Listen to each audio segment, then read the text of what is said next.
Untuk bahan-bahannya di sini ada set top box bekas ini yang RAM 2 GB ya, mereknya HG680P. Ini sudah terinstall Android dengan firmware Coffee ya. Oke, selanjutnya kita perlukan sebuah micro SD. Di sini saya pakai merek robot ya, kelas 6, dan sebuah card reader untuk kita burn softwarenya. Langsung aja kita ke tutorial selanjutnya.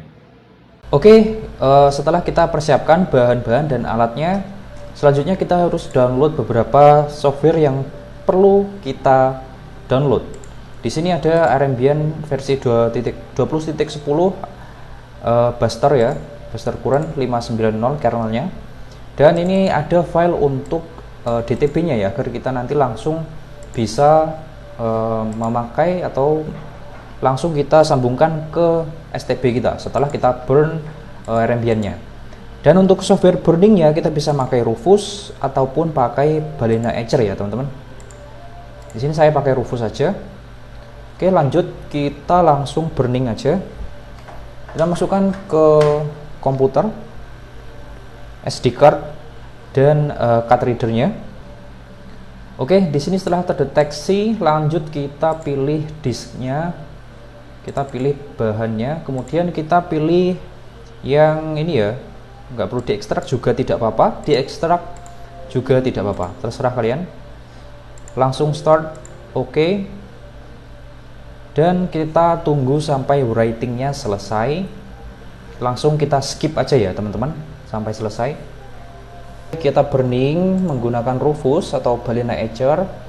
Kita close di sini, lalu kita copy yang ini ya, file untuk DTB yang di dalamnya kita copy, kemudian kita ke boot. Nah, di sini yang kita hapus xtlinux sama ini ya, boot.ini kita hapus. Nah, kita pastekan yang sudah kita copy tadi, kita replace saja. Oke, setelah itu kita bisa eject device kita dan kita lanjut booting ke STB.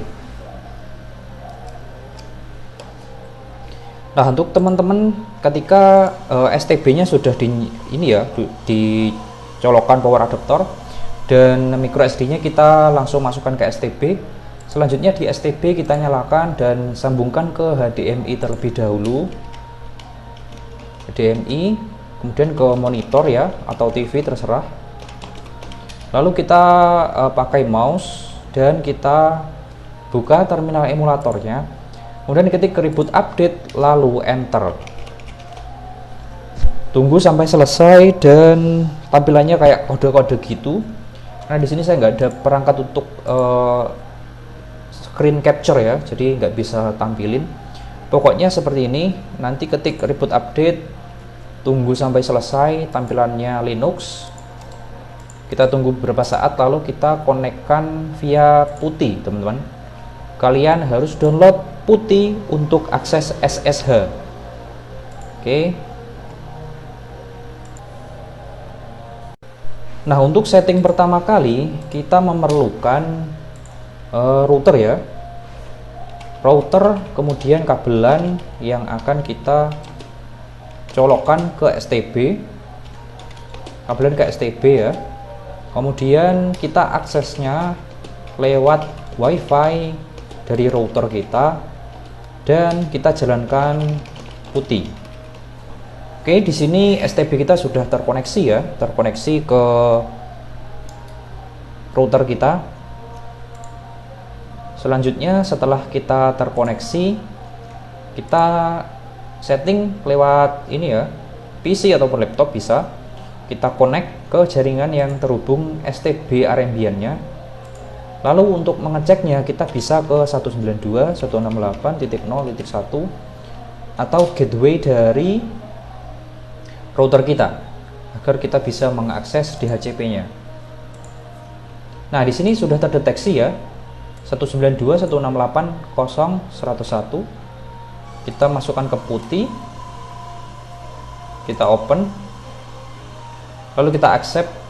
Nah, untuk login S-nya kita ketik root kecil semua, sorry. Lalu untuk passwordnya kita bisa masukkan 1234, itu defaultnya ya teman-teman. Kita tunggu. Oke, di sini kita belum menginstalnya di eMMC atau internal dari STB kita. Oke, di sini langsung ke bagian ini ya teman-teman. Kita install curlnya. Kita install curl, atau langsung aja kita install ini ya teman-teman, zero tier.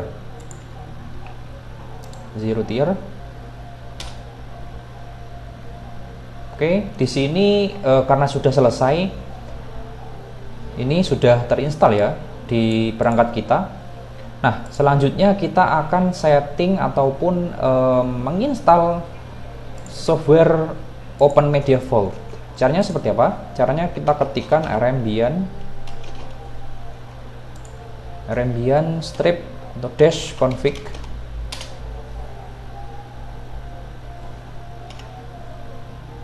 Oke, seperti ini. Kita pilih software, klik OK.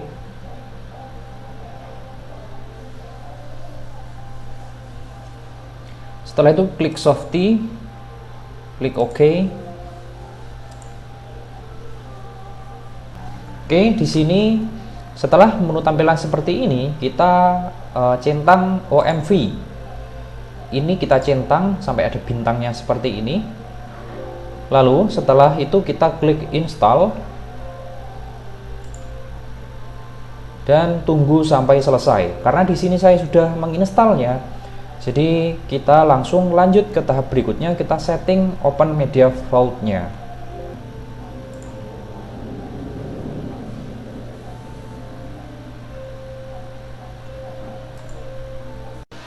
Oke, setelah kita install Open Media Vault lewat putih dan sudah terhubung ke router kita, selanjutnya kita cek lagi ya router kita. Di sini ada IP baru 192.168.115. Kemudian kita akses IP dan kita masukkan seperti tadi ya, admin, kemudian Open Media Vault.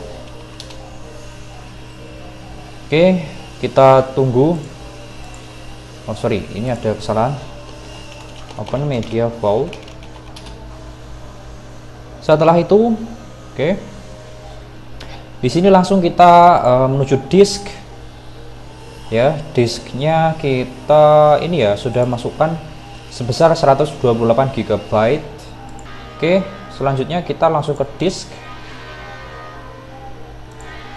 Kita setting seperti ini, dev SDA, kemudian Midas Force, ini serial numbernya seperti ini. Langkah pertama kita wipe dulu ya,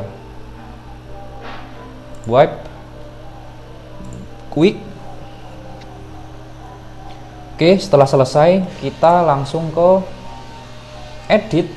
Nah, untuk spin down ini kita setting 10 menit aja, agar harddisk kita atau SSD kita tidak senantiasa berputar gitu ya, karena nanti akan cepat rusak apabila jika kamu memakai harddisk kemudian harddisknya tidak pernah sleep gitu ya. Jadi ini berfungsi banget untuk sleep harddisk. Kita tunggu sampai selesai. Nah, setelah itu kita langsung ke file system. Oke, di sini langsung kita create ya, create device-nya, pilih yang SSD kita. Labelnya terserah mau diisi apa enggak. Coba di sini ya SSD. File sistemnya kita pilih ext4. Oke, di sini creating file system. Kita tunggu sampai selesai membaca ataupun menulis inode tables-nya ya, karena ini sangat penting. Oke, selesai, kita close. Kita tunggu statusnya sampai online ya. Kita cek dulu, di sini sudah selesai file sistemnya, kita masih initializing ya. Oke, di sini sudah online ya, ext4, kemudian sorry yang ini ya, ext4 sudah selesai. Lalu kita mount ya, sudah mount, kemudian kita apply, tunggu sampai ter-apply. Ini karena setiap perintah yang kita lakukan kita harus apply agar itu bisa diterapkan sesuai dengan perubahan yang telah kita lakukan. Oke, kita menunggu sampai selesai konfigurasinya.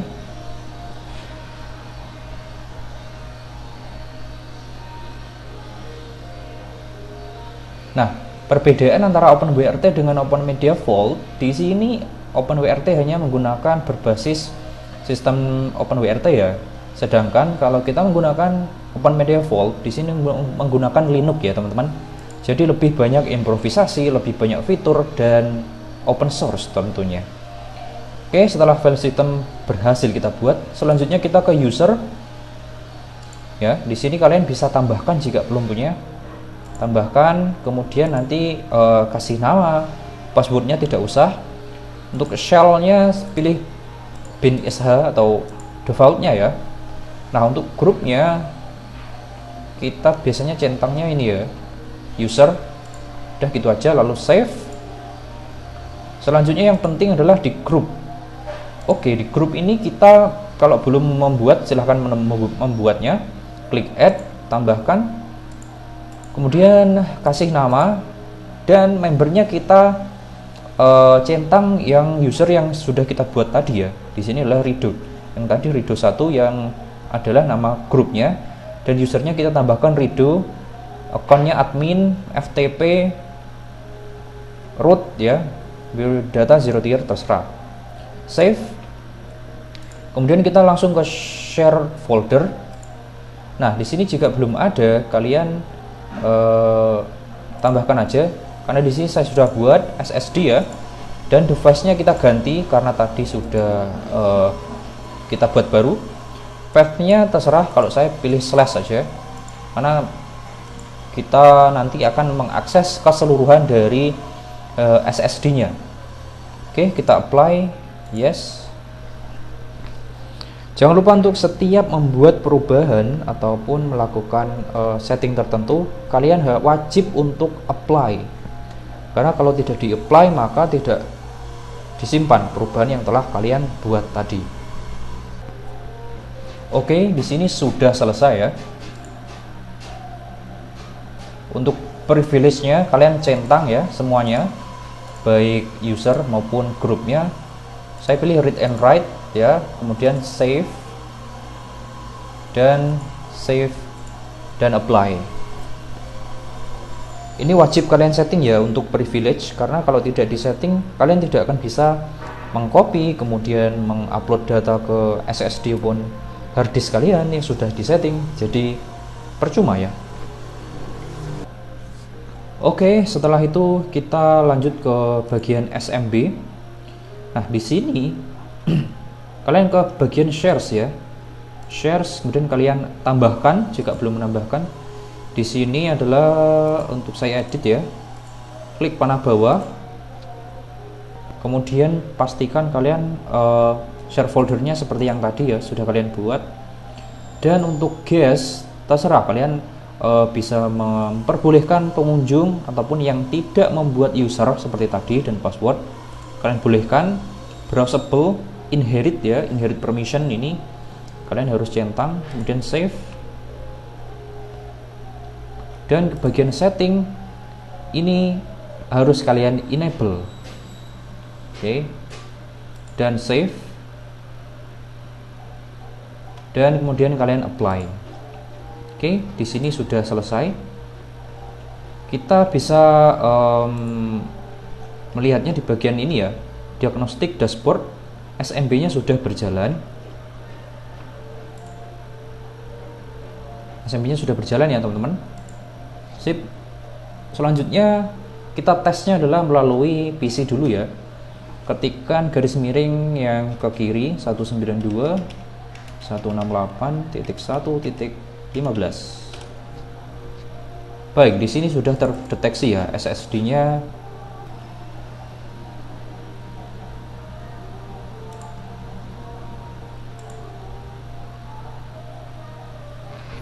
Oke, di bagian sini read, write, execute semuanya diizinkan ya.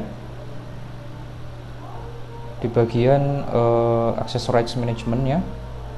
Kemudian di bagian SSD kita tambahkan. Nah, untuk usernya kalian pilih yang paling bawah, read, write, execute. Ordernya juga sama, read, write, execute. Dan kalian centang dua-duanya, system account, admin, semuanya ya. Oke, setelah selesai kita klik apply.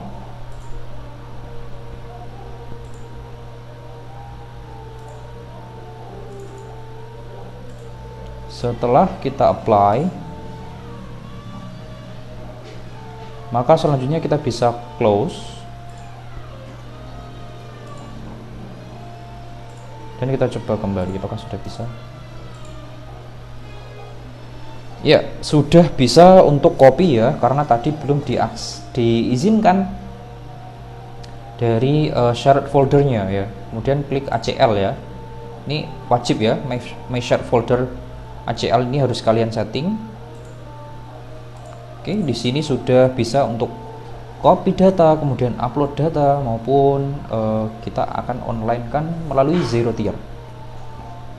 Baik, di sini sudah terpaste di sini ya.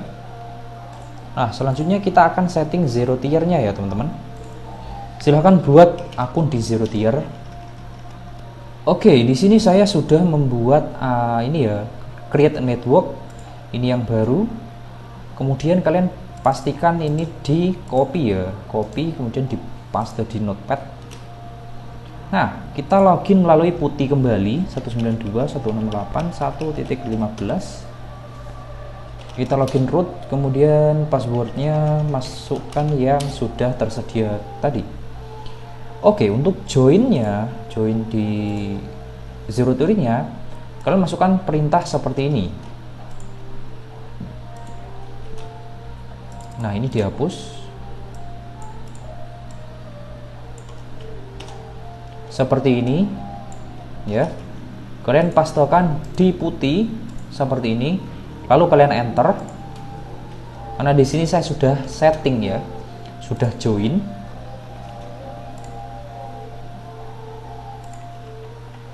Dan di sini sudah saya out ya. Nanti kalian tulisannya seperti ini, lalu ketik NAS dan out.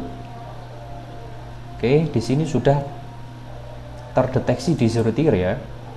Nah, untuk yang paling penting ini kalian copy manage IP-nya yang punya NAS kita, dan kalian paste di sini via. Untuk destination-nya masukkan IP dari router kalian ya. Kalau 192.168.1 belakangnya 0 garis miring 24, lalu kalian submit ya, seperti ini yang sudah tersedia di atas. Nah, setelah ini kita langsung bisa akses melalui iPhone. Oke, selanjutnya kita langsung setting melalui iPhone kita. Yuk. Oke, di sini saya setting melalui iPhone ya, teman-teman. Kalian download dulu zero tier, kemudian kalian buka dan tambahkan, kemudian accept ya. Masukkan network ID yang ada di zero tier kalian tadi ya. Di sini saya sudah tambahkan seperti ini jadinya. Kemudian kalian enable dan pastikan kalian sudah mengautorisasi yang ada di zero tier-nya. Kalian centang, kemudian kalian beri nama. Sudah seperti itu, nggak usah ditambahkan IP lagi ya, atau routingnya. Nah, setelah selesai seperti ini, kalian minimize. Tandanya di pojok kanan tadi ada logo VPN ya, itu sudah berjalan zero tier-nya. Kemudian kalian ke files ya, kemudian kalian ada menu di pojok kanan atas, klik connect to server. Nah, untuk mengisinya kalian bisa ketikkan SMB, karena kita pakai metode protokol SMB ya. Kita masukkan IP dari STB kita 1.15 ya. Oke, klik connect. Kalau mau menggunakan user kemudian password, kalian bisa masukkan. Karena di sini saya memakai guest, maka saya klik guest agar tidak memerlukan akses username dan kata sandi. Nah, di sini kalian lihat sudah terbaca ya. Di sini saya tidak menggunakan WiFi, saya hanya menggunakan paketan ya. Di sini SSD kita klik. Nah, di sini sudah terbaca ya teman-teman. File yang sudah kita copy ke zero tier-nya sehingga kita bisa akses dari mana saja. Sangat bermanfaat sekali dan sangat murah, bahkan tidak perlu beli alat Synology yang juta-jutaan ya. Untuk kalian yang kaum mendang-mending, sangat bermanfaat sekali ini. Oke, mungkin cukup sekian tutorial kali ini. Jangan lupa klik like, comment, subscribe jika video ini bermanfaat, dan pastikan kalian komen ya apa konten selanjutnya yang akan kita bahas. Terima kasih yang sudah menonton sampai akhir. Kita berjumpa lagi di video selanjutnya. Bye bye. Wassalamualaikum warahmatullahi wabarakatuh.